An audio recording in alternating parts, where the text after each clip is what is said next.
Get ready for the countdown. 10, 9, 8, 7, 6, 5, 4, 3, 2, 1, 0.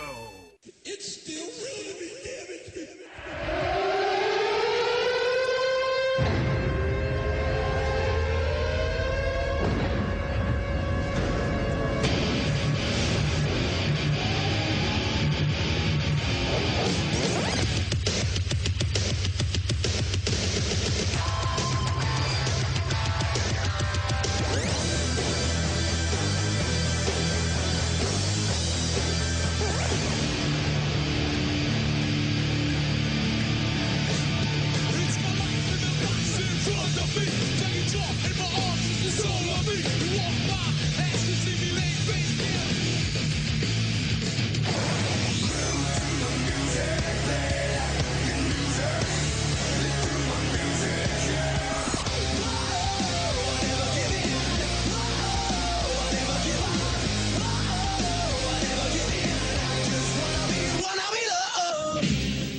Welcome, everybody.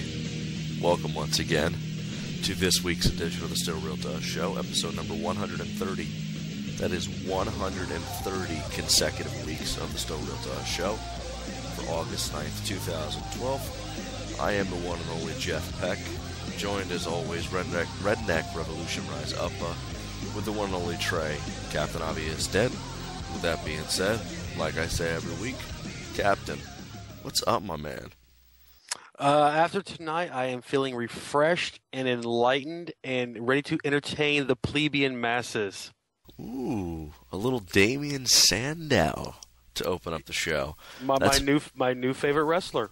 Oh, save that for just a second, because when we were starting the show, I sat down here, hit the old record button, pressed on my little soundboard here, the opening intro to the Still Real to Us Show, and then I remembered over the weekend you tweeted me that you are working on a new introduction for this very program, one that hasn't changed since the very first episode. To be honest, I know we've done special shows where, like, I played Shawn Michaels' theme song and the Macho Man when he tragically passed away, and Edge when he retired, but we've never had a different theme song. And I saw a couple of the SRTU fans were kind of intrigued by that. You mind filling in a little bit of what your thoughts are right now on the potentially new SRTU intro? Well, you know, we just had Raw 1000 with the reunion of Degeneration X, and I remembered back to our top 5 tag teams of all time, and both of us thought that one tag team on our list would be surprising to the other, and it turned out they were both on our top 5 list, and that was the New Age Outlaws. And so I figured, since we proclaim ourselves the internet or the wrestling podcast tag team champions of the world, we should have an intro to go along with that. And I've been kind of rehearsing some things over my head, and I'm going to lay down the track tomorrow afternoon after I get off work. And hopefully by our recording of next week's show, we'll have a nice little New Age Outlaw-esque intro to SRTU. Ooh, a little bit of teaser for next week's show. Not only will we be previewing SummerSlam 2012, but potentially a brand new introduction for this very show. I saw there was a lot of intrigue if people could raise the people eyebrow on Twitter. I noticed a lot of people could potentially do that when they saw that you were working on a new introduction. So I can't wait to hear it. Hopefully it'll be on next week's show. If not, I'm sure it will be on this show after that. So maybe a new introduction to welcome us all to this week's show. Welcome, everybody. Still Real to Us Show, August 9th, 2012, episode number 130. 130 consecutive weeks of this show. We don't take vacations. I'll pull back the curtain a little bit. Captain and I, typically the last couple of weeks, we tell you when we record this show. Captain and I are recording the show where it is going to be one day. The first half of the hour of the show will be one day in the week, and by the time we end it, it'll be the next day in the week. So wink, wink, nudge, nudge.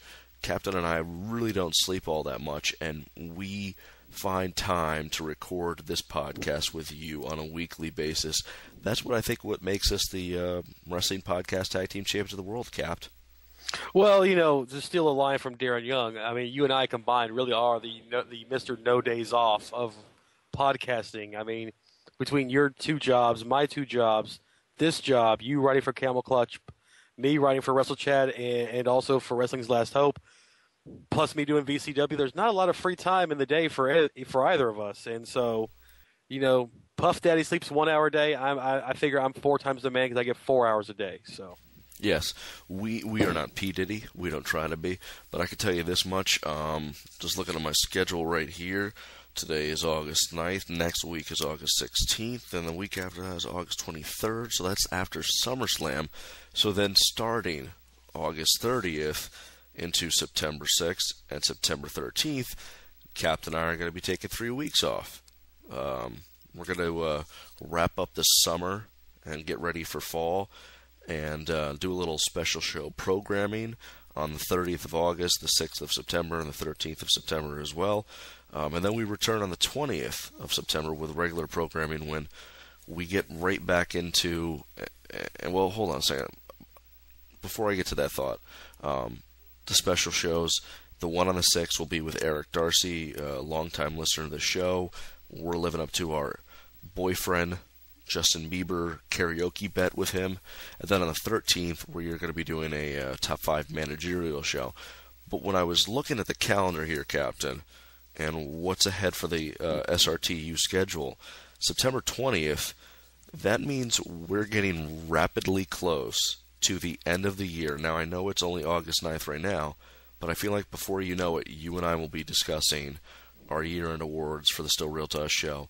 And to me, that's just crazy because doesn't it feel like it wasn't too long ago that we were recapping and previewing WrestleMania 28? Yeah, not that long ago. And this will actually be my first year on the awards show because the last 2 years, Eric's been the awards guy. So this will actually be my first time doing it. Yes. It will be a very nice, and remember, you got to get that tux dry clean, both of us. And hopefully this year on the menu will be some chicken.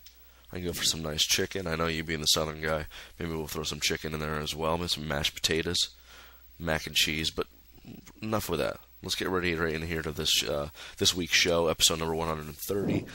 Captain, Monday Night Raw is in the books, and another 3-hour Monday Night Raw. And I feel like I'm going to need to ask this question every week, not only to you but to our great listeners. Another 3-hour Raw in the books. Are you already sick and tired of it? This week I thought the flow was a little better than last week. Last week it was like you would have a lot of slow downs and then high spots and then slow down. It was like a lot of stop and go.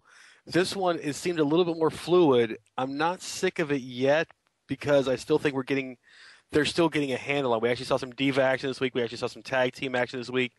So I like it because it's a little bit more of a build-up of the entire roster this week as opposed to the previous couple of weeks. I could not agree with you more. I'm in the same boat as you. If Monday Night Raw 1000th episode, that is a special exception. So I put that one away. So there's been 2 3-hour Monday Night Raws since they've changed over to the 3-hour Raw format. And I felt like this was one of the better Monday Night Raws, 3 hours that we've seen, in the last couple of weeks here. Reason being is exactly what you said. We had the Divas action. We saw tag team action. Low-card feuds were pushed, mid-card feuds were pushed, main event cards were pushed, and it's working towards maybe some pretty good buy rates for SummerSlam 2012. With that being said, did this Monday Night Raw help you want to purchase SummerSlam this year, or did it make you not want to purchase SummerSlam this year, or are you right now in the middle where it's like, well, I'd go one way and I'd go another way? I'm still on the I'd rather see it for free fence right now. Like, I want to see it, but do I want to pay $59.99 for it? That's where I'm at right now. And if I can get a free choppy feed of it right now, I'm perfectly content with that. If something happens between now and then, maybe between at SmackDown or next Monday night that really kind of like raises the bar, then I'm going to be wanting to buy this one and actually be able to watch it in the comfort of my own home instead of on a 12-inch laptop screen. Leading into the pay-per-view, SummerSlam in a week and a half here, 10 days, where does this rank up with the other pay-per-views from this year when it comes to hype? Is it better than WrestleMania 28? Is it better than Extreme Rules? Is it better than Royal Rumble, Money in the Bank? Is it up there with those ones, or is it like a low-rated pay-per-view right now?